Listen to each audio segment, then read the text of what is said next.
Hi hello friends, welcome to my video. ಬನ್ನಿ ಇವತ್ತು ಪನ್ನೀರ್ ಮಸಾಲ ಹೇಗೆ ಮಾಡೋದು ಅಂತ ನೋಡೋಣ. ಪನ್ನೀರ್ ಇಷ್ಟಪಡೋರಿಗೆ ಖಂಡಿತ ಈ ರೆಸಿಪಿ ಇಷ್ಟ ಆಗುತ್ತೆ ಅಂತ ಅನ್ಕೋತೀನಿ.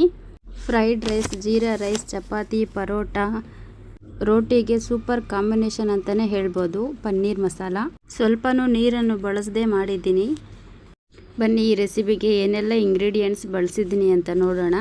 ನೀವೇನಾದರೂ ನಮ್ಮ ಚಾನಲ್ನ ಹೊಸದಾಗಿ ನೋಡ್ತಾ ಇದ್ದರೆ ಪ್ಲೀಸ್ ಸಬ್ಸ್ಕ್ರೈಬ್ ಮಾಡ್ಕೊಳ್ಳಿ. ಹಾಗೆ ಪಕ್ಕದಲ್ಲಿರುವ ಬೆಲ್ನ ಕ್ಲಿಕ್ ಮಾಡಿ, ಆಗ ನಾವು ಪೋಸ್ಟ್ ಮಾಡೋ ಎಲ್ಲ ವಿಡಿಯೋ ನೋಟಿಫಿಕೇಷನು ನಿಮಗೆ ಮೊದಲು ತಲುಪುತ್ತೆ. ಈ ರೆಸಿಪಿ ಏನಾದರೂ ನಿಮಗೆ ಇಷ್ಟ ಆಗಿದ್ದರೆ ಒಂದು ಲೈಕ್ ಕೊಟ್ಟು ಕಮೆಂಟ್ ಮಾಡಿ ತಿಳಿಸಿ ಹೇಗಿದೆ ಅಂತ. ಬನ್ನಿ ಇದಕ್ಕೆ ಏನೆಲ್ಲ ಇಂಗ್ರೀಡಿಯೆಂಟ್ಗಳು ತಗೊಂಡಿದ್ದೀನಿ ಅಂತ ನೋಡೋಣ. 2 ಈರುಳ್ಳಿ, 2 ಟೊಮೊಟೊ ಪೇಸ್ಟ್ ಮಾಡಿ ಇಟ್ಕೊಂಡಿದ್ದೀನಿ. ಗರಂ ಮಸಾಲ 1 ಸ್ಪೂನ್, ಧನಿಯಾ ಪೌಡರ್ 1 ಸ್ಪೂನ್, ಸ್ವಲ್ಪ ಕೊತ್ತಂಬರಿ ಸೊಪ್ಪು ಕಟ್ ಮಾಡಿ ಇಟ್ಕೊಂಡಿದ್ದೀನಿ. ಹಾಗೆ 2 ಮೆಣಸಿನ್ಕಾಯಿ ತೊಗೊಂಡಿದ್ದೀನಿ. 1 ಕಪ್ ಆಗೋಷ್ಟು ಮೊಸರನ್ನ ತೊಗೊಂಡಿದ್ದೀನಿ.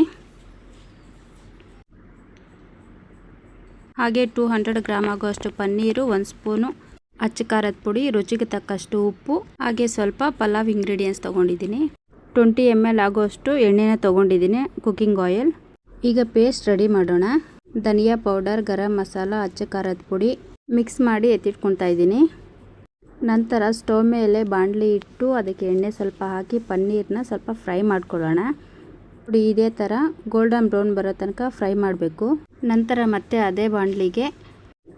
ಅದೇ ಬಾಣಲಿಗೆ ಪಲಾವ್ ಇಂಗ್ರೀಡಿಯೆಂಟ್ಸ್, ಈರುಳ್ಳಿ ಪೇಸ್ಟ್, ಟೊಮೊಟೊ ಪೇಸ್ಟ್, 1 ಸ್ಪೂನ್ ಶುಂಠಿ ಬೆಳ್ಳುಳ್ಳಿ ಪೇಸ್ಟ್ ಎಲ್ಲ ಹಾಕಿ ಮಿಕ್ಸ್ ಮಾಡ್ತಾಯಿದ್ದೀನಿ. ಎಣ್ಣೆ ಬಿಟ್ಕೊಳ್ಳೋ ತನಕ ಇದನ್ನೆಲ್ಲ ಫ್ರೈ ಮಾಡಬೇಕು.